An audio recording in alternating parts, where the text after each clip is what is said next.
So hello everyone, I'm really glad to see you everyone here. I'm going to talk about something really exotic. And before starting, I have a question for all of you.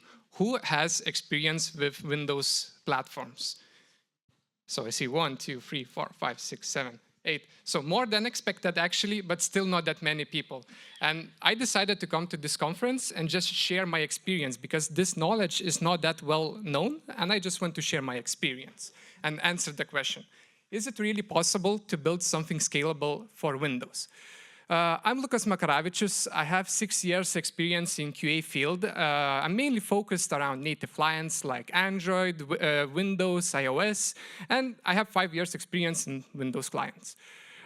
During this talk, I have 3 goals. I want to introduce you to Windows automation without going into too much technical details. I just want you to know the general picture, how it works, what tools there are, so you can implement it yourself. I will also share my journey, so you avoid repeating my mistakes, and trust me, I made lots of them during those 5 years. And I will help you to choose correct tools if you finally decide to implement this type of automation. Also, I was thinking, why is this talk relevant, for example, for people who have nothing in common with desktop clients? And the first reason is that you will learn how to perform actions after using deep links. So imagine you have test case on the browser where you are performing some actions, you find the deep link, you click on it, and voila, you are no longer blocked. You can use my tools and just perform some, I don't know, smoke testing also for the Windows platforms. Also, there is not a lot of information about Windows UI automation. Usually, when you try to Google or ask around, ChatGPT or other AI, you usually get like really high-level answers. There is no like good comparisons where you can get like good pictures. So I'll try to transfer this knowledge to you. You will also stand out from other QAs because this knowledge, again, is not that well known among in our community. So even if you know basics and you will try to like join a company and you will tell them, okay, so I know this tool can be used, you will already stand out from other candidates. And I decided to split my talk into 4 chapters. And my first chapter is The Journey Begins. And it actually began at Proton 5 years ago. And during that time, when I joined, there was already a proof of concept prepared for Windows. There were like, let's say, not many tests implemented, and they were actually a little bit flaky. So my task was simple. I have to stabilize it and expand it. Everyone is familiar with this task, I think. And when I started investigating, first thing I have to understand what kind of tool we are using. So it was Appium, or people like to also call it WinUpDriver in the Windows context. And during that time, it looked like this is a good solution because this is officially maintained by Microsoft. Appium is proven to be working on other platforms like iOS, Android, so why it shouldn't work on the Windows? And we have quite a relatively active community on this framework. So I was wrong regarding this. And when I started working hands-on, I saw that first thing, that there is a slow performance. You can see here. For now, performance looks okay. So we are logging in. It looks fine. We're waiting. We're pressing on the welcome model. We're pressing connect. And now we are stuck for 5 seconds. So let's wait a bit until it clicks that disconnect button. And now it waits again for 5 seconds. There are some ways to work around those performance issues, but then you would be like compensating on the ease of use or on the stability. So yeah, this does not work for me. Another issues were that there were stability issues that, well, were quite impossible to fix just easily. Of course, at the beginning, I had to like implement proper waiting strategies. So those things were fixed. Stability increased a little bit, but we still had those 3 problems. First one is that there were random freezes crashes from WinUpDriver. So imagine every week or every 2 weeks, you have a CI runner that is failing because either the driver is not running or it just doesn't accept new tests. Second issue was that it was failing to find custom elements. So you have like designers, they implement a new fancy UI. Developers managed to implement it, very good. Now you want to automatize it and you see that clicks just were happening on the random places, or the element was not found.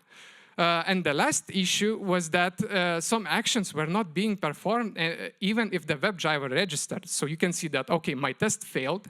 You start looking at the logs, you check the driver logs, and you can see, okay, I found the element. I'm going to click it. I managed to do this, but you check the video, you can see that nothing happened, or some click just happened on the random corner. So those issues were really hard to predict and fix. And this was really, really, really hard to fix.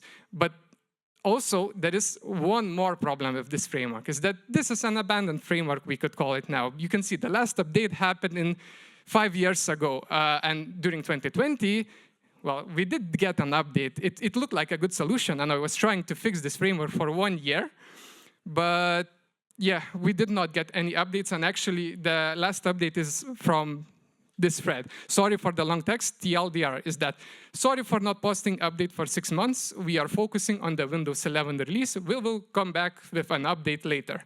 So if we check the comments, do you think did they come back with the answer? No, they didn't.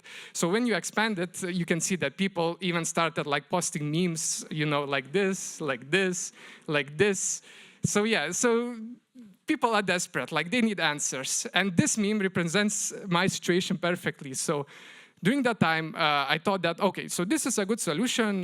Let's just continue expanding the WinUpDriver like an Appium framework. And let's work on this. And well, I'm expecting to get updates, but Microsoft is like, wait, guys, you want updates? No, sorry, we have Windows 11 release. Sorry. Then there is the second chapter that enough is enough. I need to look for something better. I tried to fix this for 1 year, so we need to find some alternatives. When doing this, there are 5 points that I raised. I don't want to use WebDriver protocol. It's causing me too much headaches, and it's not introducing any benefits for me. Second point is that it has to be faster than WinUpDriver, and imagine, like, those 5 seconds delays, it's really hard to beat it. Third point is that product has to be open sourced, and also it has to have active community, because I no longer trust big companies and their promises that they will maintain their tools. So I trust the community to do this work. And the last point is that it has to support C#, because I want my developers to be involved in writing and maintaining UI tests. And the easiest way to do this is to have framework written in the same language as the client is written. The first tool that I analyzed was Catalan Studio, and the only good thing about it is that it has active community. But if we check what's being used under the hood, we can see that Appium is being used. So it uses the same WebDriver protocol. Performance is the same as WinUpDriver. It is an enterprise solution, so we have to now pay money for this solution. We are also dependent on this company, and it does not support C#, so I can't involve my developers into writing those tests. And when recently doing those slides, I decided to check Catalan again, and I see that they are having issues keeping it up to date. Second tool, Ranorex. So there are 3 good things. So it does not use WebDriver. It supports C# and has active community. But again, this is an enterprise solution, which means that, again, I have to pay money. I'm dependent on the company. And some of the parts are partially open source, but still, there's no like true community drive. And also, those tests are slow. And one interesting problem is that reviewing those tests is notoriously difficult. So imagine you have like, you create a test. So you have to use this Ranorex Studio to develop those tests. And when those tests are being developed, C# code is generated. It's nice. But then you have CML file generated on the side to run those tests. And if you want to review that CML file, it's impossible. It's possible, but it's really annoying. And also out of just curiosity, I just took one more tool, because there are not that many actually for Windows automation, which was Secretly X. And it is image recognition automation tool. And well, let's be honest, it is worse solution than WinUpDriver. It's only good if you don't have any other alternatives and you need some type of automation, but in general, don't use it. But with recent AI evolution, I think image recognition has potential. So we have like AI agents like Cursor, or browser use. So those things are showing some promise. For now, I don't think we can still apply it like really practically, but maybe in the few years, this might be the go-to solution. But for now, I found a solution which is FlyUI. And when I started preparing this talk, I was thinking, like, what's so revolutionary about this tool? Why was this a game changer for me? And, well, let's be honest, there is nothing special about it. And I know this is surprising, and why I'm presenting this tool then. So they are not introducing new way of getting the elements. They have similar functionality as the other frameworks, but what FlyUI does well is that they implemented their base framework really well. And I will tell some examples a bit later. Before, I have to provide some context. So there is like this UI automation free. So we have this officially called framework, but I would call it more like an engine for programmatically inspecting or interacting with Windows UI elements. And every single UI automation tool uses this framework under the hood. It just depends how it interacts with it.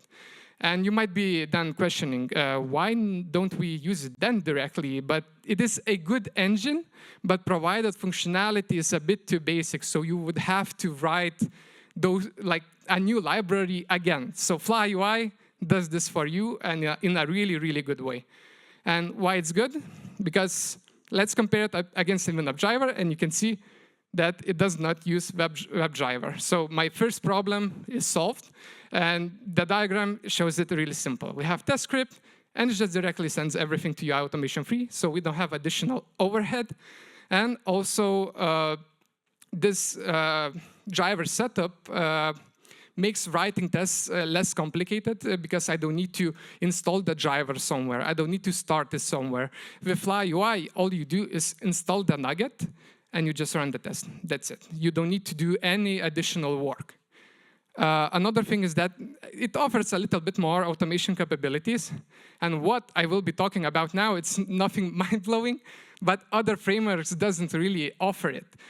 So, for example, FlyUI has invoke, which means that you are performing click without using a mouse, or set text. You know, you're not using a keyboard for entering the text. You can also select values from the drop-downs without expanding it. So yeah, those things are really simple. Like other frameworks already has this functionality, but with Windows, only FlyUI offers it for now.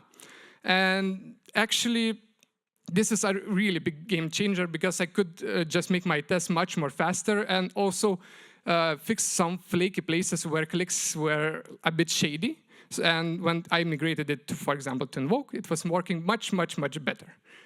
And also, tests are much more stable. So I just took a random example. This is just was some random, I don't know, Tuesday, Wednesday. And I just took a screenshot from my pipelines. And in every pipeline, we run 75 tests.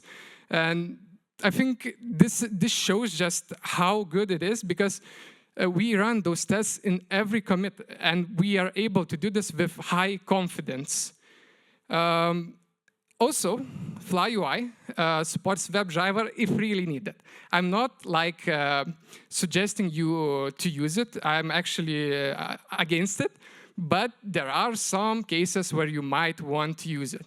So, for example, you want to have one code base for the different platform automation. OK, you have options. And you can see actually community is relatively active. You're getting updates every 2 months. And this is a community-driven project. So you have options if you want to do this type of automation.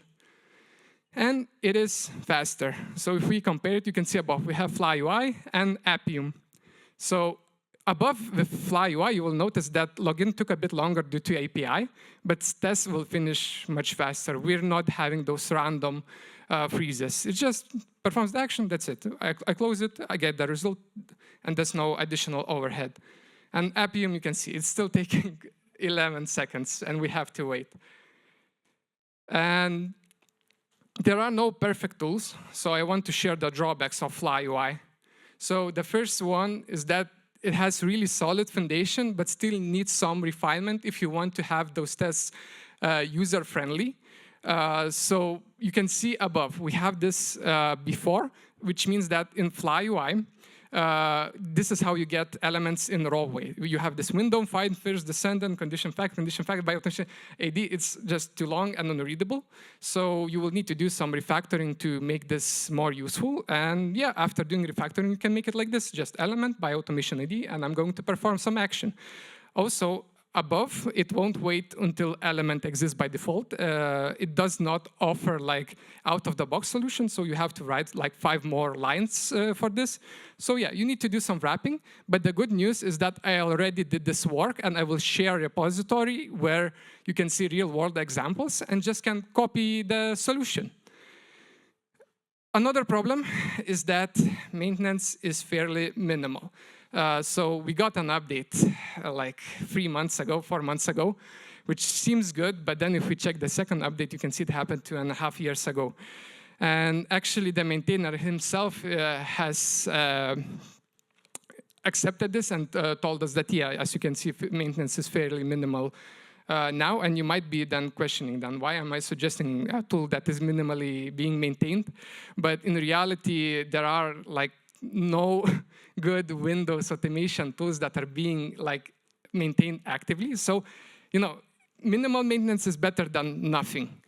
So, so good news is that the base framework for Fly UI is really stable. Maintainer himself mentions this, and I can confirm it to you from my experience. The base framework for 95% of your use cases, Fly UI will do the job. And even if you have this like 5% that does not meet your needs, you can just simply extend it, because Fly UI is implemented in a really configurable way. So you can just add additional like options for the actions, and you have some solutions. And I just want to share some quick tips before like you try to implement Windows solution. So the first one is how to inspect UI. So there is like a Fly UI inspect tool created. You can see the UI layout is quite similar to the other clients. And you can see we have like text, button, there are pane, group. So basically we have those components and we have basic elements. And all you need for selectors is automation ID and name. Automation ID, I guess, makes sense. The one interesting thing about name is that there are no text selectors in the Windows. So usually you have to, usually it's like merged, the name with the text is merged. So if you have label named username, the name will be username. So that's how you inspect the UI.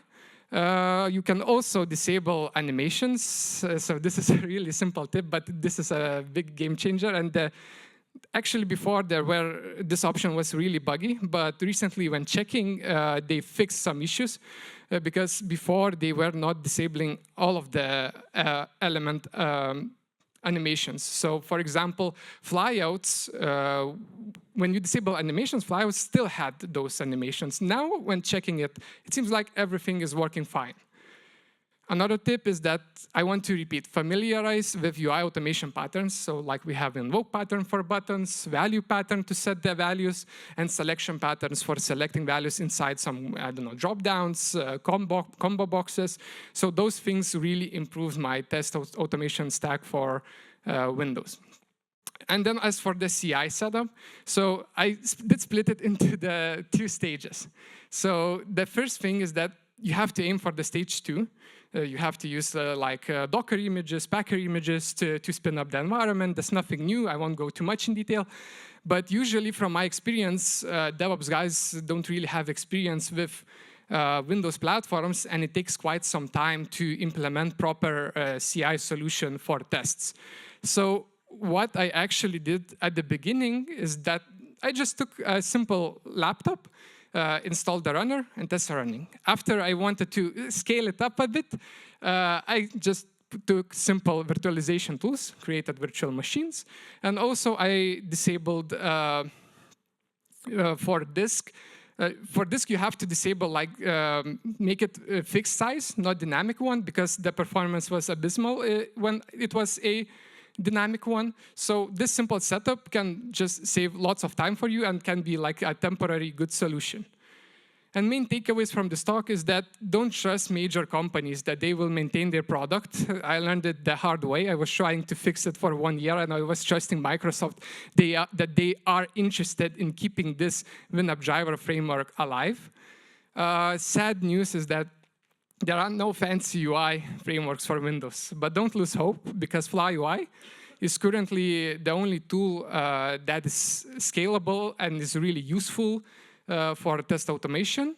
And just in general, try to remember that good foundation and customizability makes tools invincible, just like FlyUI. It's getting updates like every, like 2 years, and it looks bad, but the way it's implemented, it's really future-proof, and it just does the job really well.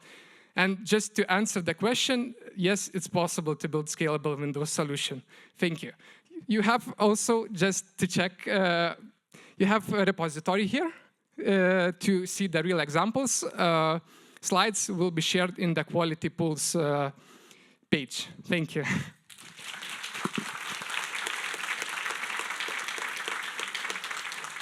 Now time for questions. Thank you. So let's switch to the questions part. So as I promised, some excitement and energy, definitely it was felt from the crowd. So the first question is about that. I can hear the excitement in your voice. Why you chose this area of QA world? You mean Windows? I don't know if I asked it like Windows. Probably yes. It was just timing, I guess. I joined the company and I had to maintain Android platforms and Windows. And it just seemed like a good challenge. And on the side, I had Android where I could just, like have this, I don't know, relaxing moment where we have all the tools. So I had some way to leeway this. And with Windows, it was just a good challenge just to try to like make it work out of, I don't know, nothing we could say. And to add on top of this, like, but what's your mindset behind that? Like, to take ownership, take challenges, and like what drives you forward? What gives you that excitement? I just love solving problems, I think. And this problem seemed like a really huge one and really hard to solve. Yeah, like the answer that makes engineers proud, like solving problems.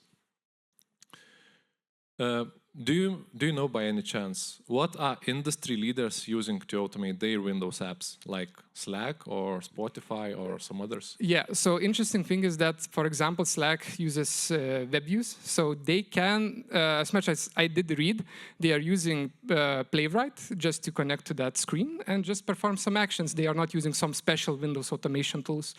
Regarding Spotify Discord, I'm not sure. I just found most information about the Slack. But like expanding on the Slack approach, it feels like it is depending on Slack framework, Slack architecture. It's not universal. It will not be able to be used on like default Windows applications. No. This is an Electron app, so maybe it can be used for the other Electron apps. Have you ever considered creating your own automation tool or framework?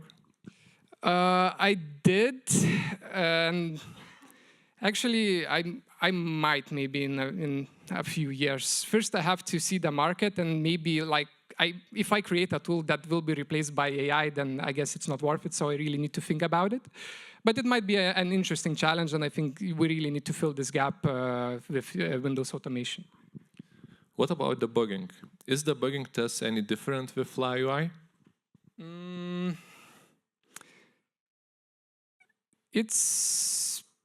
No, it's not really that different to debug those tests. You have all those breakpoints that you can use.